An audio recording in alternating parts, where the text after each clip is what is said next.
back to the Tiamzon operation, I remember that day when there was a lot of chatter that the Tiamzons were actually the victims of that boat explosion, but neither the CPP nor the military actually confirmed it. Right? I mean, the military had initial reports posted on social, but there was really no categorical confirmation from either side. So, faced with those constraints, how did you and Jasmine approach the story, and what were the certain news processes that you had to follow to write it? Actually, kahit sa atin, walang categorical na sinabi si General De Leon that these were the Tiamzons. He was very careful about that. But when we started asking for details, then he did mention that the last thing they were doing before the explosion was tracking the movements of the Tiamzons.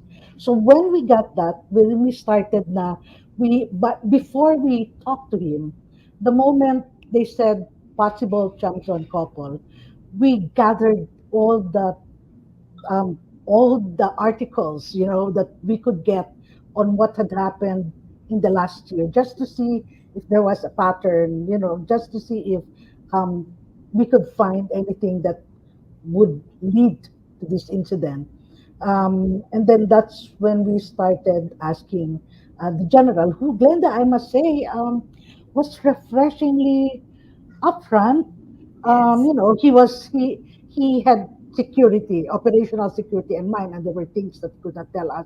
But but overall, he did give a very good picture of what happened, and he gave credit pala to others.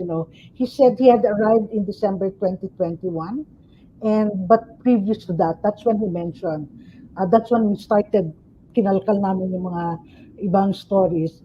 He said ang decisive doon was the aerial runs in of Samar. That forced, he said, the large NPA formations there to scatter into smaller groups.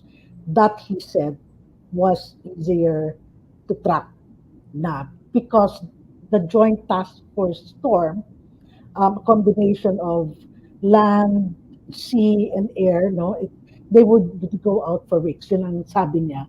But that's basically what we did. We researched first and made a a rough matrix of ito yung mga nang ano. Tapos that's how we started coming up. Anong pwedeng matanong natin kay General De Leon?